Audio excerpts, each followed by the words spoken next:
c'est Vincent. Salut Vincent.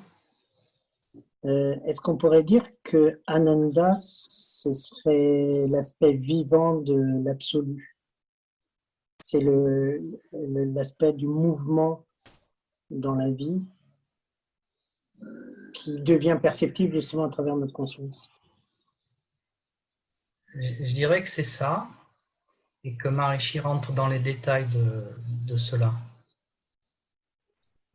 C'est un des points importants, à savoir que cette réalité abstraite, elle peut être vécue de façon concrète. Et peut-être que notre discussion, ça va être de voir comment ça peut se faire, quels mécanismes sont mis à l'œuvre. Tous ces êtres prennent leur origine dans la félicité, Ananda. Ils sont maintenus par cette félicité, ils vont vers cette félicité et ils se fondent dans cette félicité.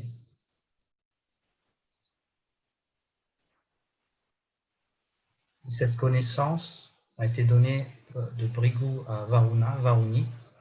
Elle est établie dans Para, le champ transcendantal qui est au-delà de l'Akasha.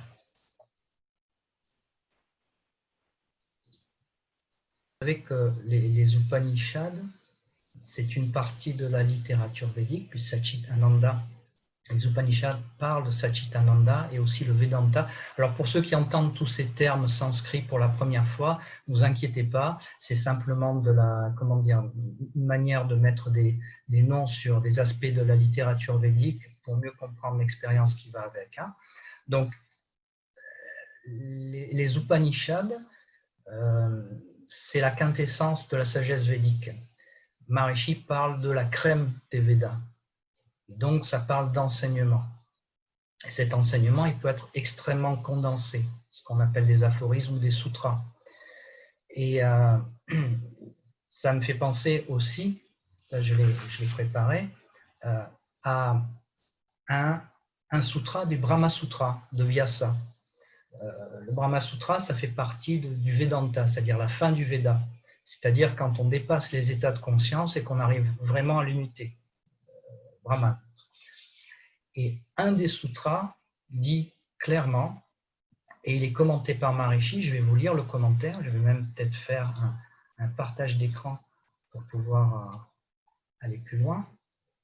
Le commentaire dit, alors, Anandamayo Vyasat, ce qui signifie, Ananda, c'est ce qu'on a vu, que Maharishi traduit souvent par bliss, ça veut dire la félicité ou la béatitude. Mayo, ça veut dire pétri de cette valeur d'Ananda. Abhyasat, c'est la pratique. Et donc, voilà ce que Maharishi dit sur le commentaire de ce sutra, de Vyasa, qui est un des très grands maîtres de la littérature de la sagesse védique, puisque c'est lui qui a compilé les Védas. Il a compilé aussi beaucoup d'aspects de la littérature védique, c'est que par la pratique, cet état de béatitude devient béatifique, c'est-à-dire une félicité vécue. Alors, je vais lire ce commentaire parce qu'il est intéressant et il considère exactement notre expérience pendant la méditation. Abhyasat signifie de la pratique, en raison de la pratique.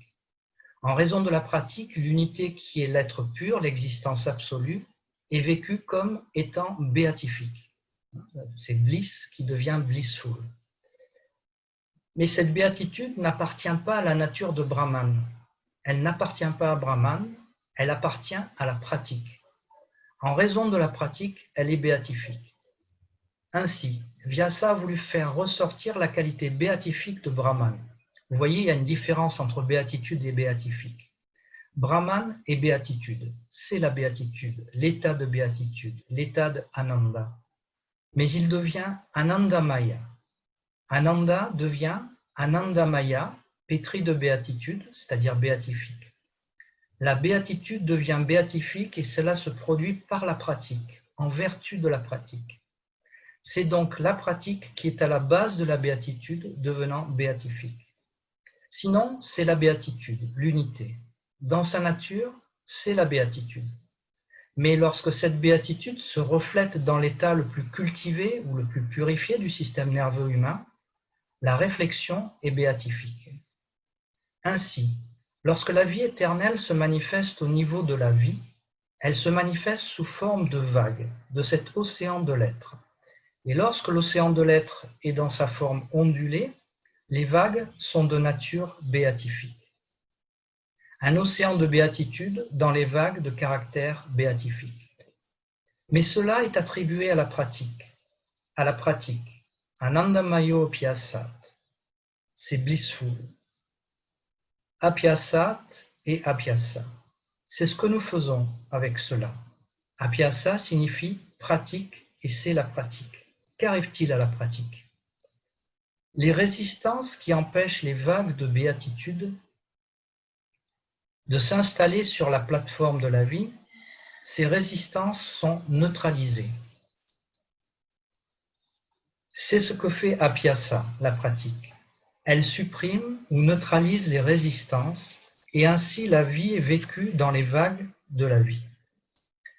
La béatitude passe par des vagues de béatitude qui sont béatifiques. Mais c'est à travers la pratique, ce qui signifie à travers la purification du réflecteur, la purification du système nerveux, et c'est la raison pour laquelle tant d'importance est accordée aux différents aspects de la purification du système. L'océan est illimité. S'il veut s'exprimer dans le temps et l'espace, une vague apparaît. L'océan est illimité, mais il est représenté par une vague, et la vague est isolée dans le temps et dans l'espace. Donc cette béatitude est la béatitude éternelle sans limite, qui est la vie pure, et qui est absolue.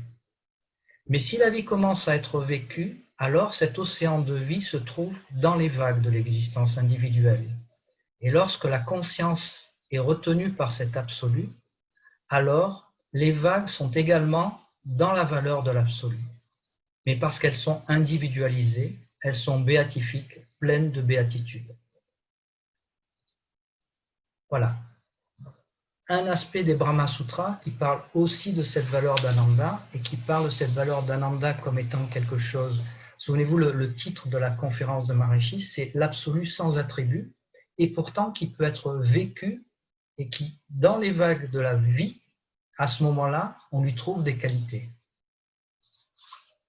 Je voulais donner deux analogies que Maharishi donne en relation avec ce qu'on vient de lire. Il dit que lorsqu'on est dans le bain et qu'on ne bouge pas, tout le monde connaît, eh bien c'est un état qui est plat, qui est comparable à cet illimité, si on peut dire, cet aspect absolu. Et c'est seulement lorsqu'on bouge dans le bain qu'on ressent des vagues, donc de félicité. Donc ça, c'est une analogie que Maharishi prend. Et la deuxième à laquelle je pense aussi, c'est le sucre, la saccharine. Lorsque c'est totalement concentré, le sucre n'a pas de goût sucré. Et c'est ce qu'il appelle la saccharine, qui est un concentré de sucre. En fait, ces qualités de sucré vont s'exprimer lorsqu'il c'est moins concentré, si on peut dire. Et à ce moment-là, il y a la qualité, comme dans les vagues de béatitude. Voilà. Je me souviens aussi de cette conférence de Maharishi où il explique que si on prend juste une molécule de sucre qu'on met sur la langue, on va sentir tout de suite le goût sucré. Mais en fait, si on augmente, ça va devenir très sucré. À un moment, ça peut même devenir amer. Et c'est pour ça que, en fait, Ananda, dans sa valeur absolue, il peut être décrit de différentes manières. Par exemple, dans le Sankhya, Maharishi Kapila décrit Ananda comme un détachement, voire même une indifférence par rapport au monde. C'est-à-dire que tant que c'est dans sa valeur absolue, ça n'a pas vraiment une grande qualité. Comme tu disais, c'est quand on est dans le bain, au bout d'un moment, même le bain chaud, on ne ressent plus rien. Sauf si on commence à bouger, et à ce moment-là, on le met en action. L'océan commence à créer des vagues, et là, on ressent ça dans l'activité. Ça me fait penser aussi à quelque chose les professeurs de MT connaissent, c'est que quand les gens apprennent la méditation transcendantale, il y a une question qui dit très rapidement dans le cours de base, est-ce que vous avez remarqué qu'il y a des moments où il n'y a pas de mantra, il n'y a pas de pensée? Et la plupart du temps, quand les gens ont l'expérience, tout de suite, ils marquent oui. Et si on leur demande de décrire l'expérience, ben, ils ne savent pas. Ils ont beaucoup de difficultés à décrire l'expérience. Pourquoi? Parce que c'est une expérience abstraite. On a les mots pour décrire tout ce qui est objectif, mais ce qui est complètement subjectif, on n'a pas encore le vocabulaire. Et c'est tout l'intérêt de la science védique. Par contre, ils reconnaissent tout de suite que après la méditation, ben, ils se sentent plus à l'aise, ils ont plus le sourire et plus de capacité à entrer en relation avec leur environnement, avec les personnes autour d'eux, en étant dans un état de joie. Et c'est intéressant ce que tu disais, Claudette, que Maharishi donc nous explique, à savoir que c'est tellement concentré que c'est l'effleurement de cette expérience que l'on tire avec nous dans le quotidien qui va commencer à donner plus de joie. Mais dans sa valeur absolue, elle est absolue, elle n'a pas de qualité. Diego, je reviens à nouveau.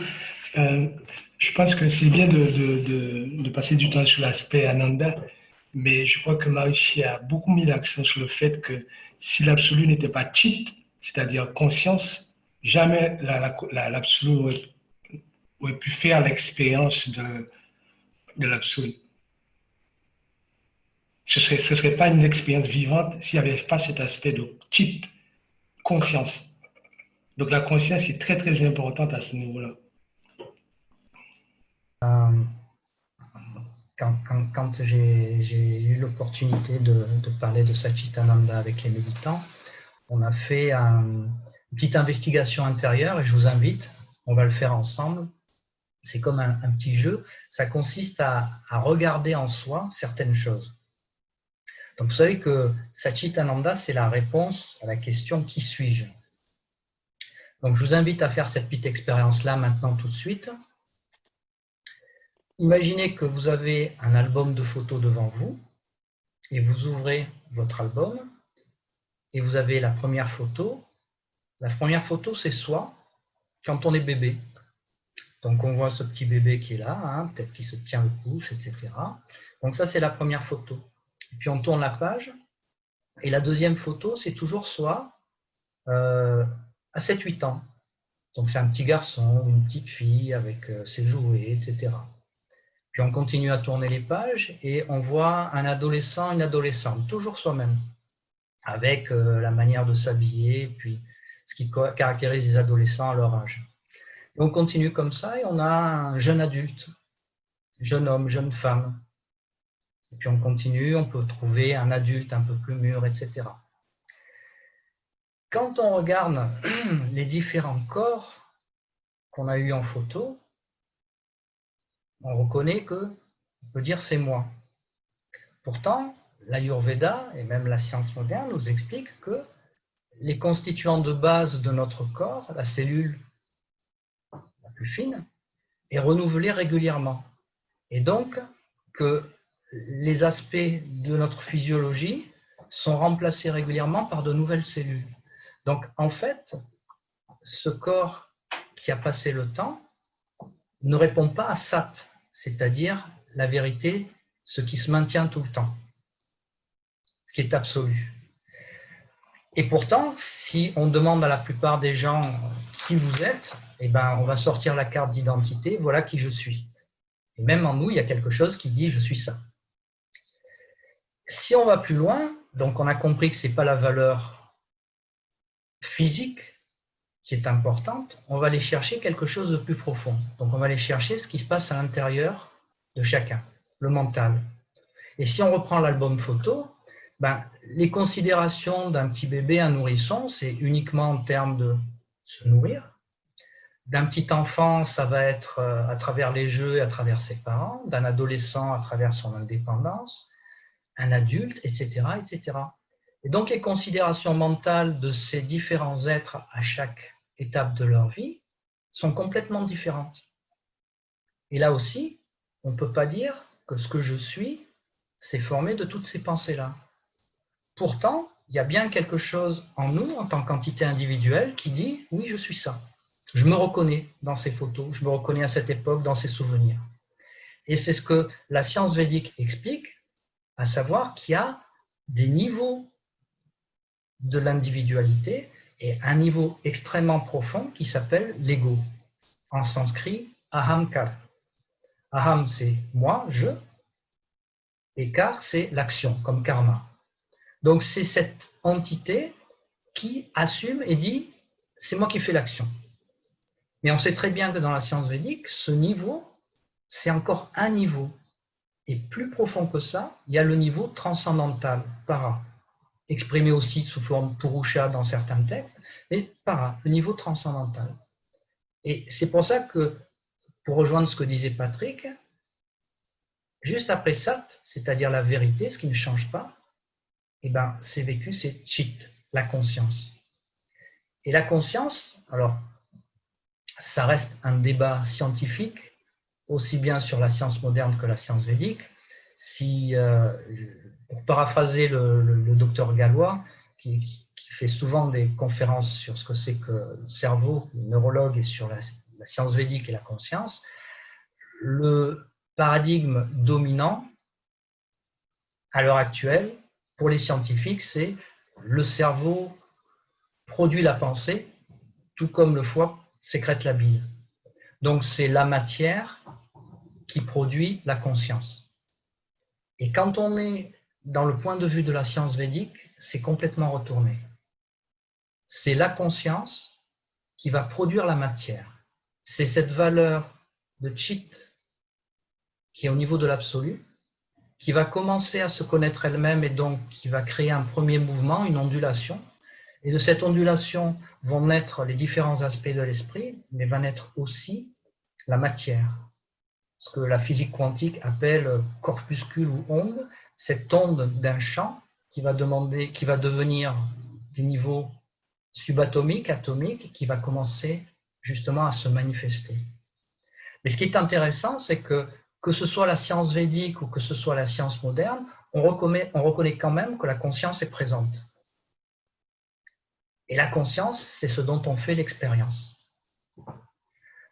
Alors, pour reprendre aussi l'exemple avec des gens qui apprennent tout nouvellement la méditation transcendantale, c'est que l'habitude, quand on commence à faire cette expérience de transcendance, para, Satchitananda, c'est que ça apparaît comme quelque chose de vide. Pourquoi? Parce que la conscience a pris l'habitude d'expérimenter des objets. Donc oui, on expérimente des objets quand on a les yeux ouverts, quand on est dans l'activité, etc. Et il y a toujours ce processus de sujet, objet, de perception. Mais quand on commence à faire l'expérience de la transcendance, on expérimente des objets intérieurs, les pensées, les ressentis, le mantra, jusqu'au moment où, avec ce processus d'intériorisation sans effort, on fait l'expérience de Satchitananda, c'est-à-dire du transcendant, la conscience pure. Et à ce moment-là, la conscience n'est plus consciente de quoi que ce soit, puisque le mantra, les pensées ont disparu. Il reste de la conscience seule avec elle-même. Et du point de vue du mental, ça représente un vide, puisqu'il n'y a rien à accrocher. Et en même temps, l'expérience répétée, pour reprendre ce que Maharishi disait, c'est la pratique qui rend la béatitude béatifique. C'est la pratique qui fait que petit à petit, on va s'habituer à cette expérience et le système nerveux va commencer à la produire et à la reproduire, non seulement pendant la méditation et en dehors de la méditation. Et c'est vraiment, comme disait Patrick, l'aspect de conscience. La conscience, ça reste quelque chose de vécu. Ce n'est pas quelque chose d'intellectuel ou d'imaginé, ça reste une expérience qui est vécue et qui est vécue dans notre physiologie. Je voulais juste rajouter, j'arrive pas à entrer dans des aspects subtils du mot béatitude, mais une chose est sûre, c'est que je suis arrivé dans la conférence à 20h30 assez chargé et j'en ressors avec un sourire, une certaine légèreté qui fait que la béatitude, je l'associe aussi à cette connaissance qui réveille quelque chose de plus léger dans mes cellules et dans ma pensée. Alors, je ne sais pas si ça correspond exactement aux définitions données par Maharishi et tout ça, mais c'est ce petit goût, cette saveur que je ressens à travers mes cellules et la conscience qui fait que peut-être ça pourrait s'appeler béatitude. Et ça me donne le goût d'y revenir. Et c'est surtout ça ce dont je me rends compte, c'est ces variations entre les états plutôt bas et puis des états qui sont sans pensée, plus légers, mais en même temps qui continuent d'être actifs dans ma pensée. Donc voilà. Je crois qu'il est dit dans la Bhagavad Gita, Claudette ou d'autres pourront me corriger, il n'y a rien de plus purifiant que la connaissance. Et oui, j'en fais régulièrement l'épreuve à chaque fois que j'écoute Maharishi et les commentaires qui sont faits par les différents profs. Et donc un grand merci pour ça parce que ça ouvre des horizons infinis de silence et de parole. On a fait, comme je ressens, on a animé le silence. Je ne sais pas comment te dire, tu vois, mais j'ai vraiment ressenti un état de silence, de transcendance, mais vivant, avec toutes nos consciences qui plongeaient là-dedans. Et puis, de temps en temps, quelque chose qui en sortait sous forme de pensée, de parole, etc. Mais en même temps, tout de suite après, on retournait dans cet état, tu sais, de silence vivant. Et ça, c'est pas souvent. Enfin, moi, c'est la première fois que je vis cet état dans une conférence et tout ça. Tu vois vraiment ce silence dans lequel on rentre et puis on sort et on rentre et on sort et c'est vivant et on est ensemble tous à cette conscience voilà qui est une à ce moment-là. Oui, c'est la première fois qu'à travers tout ce qui se dit, je ressens vraiment, je me ressens en quelque sorte comme réflecteur de l'absolu, tu vois, vraiment, c'est la première fois. Ça, c'est une expérience. C'est une expérience.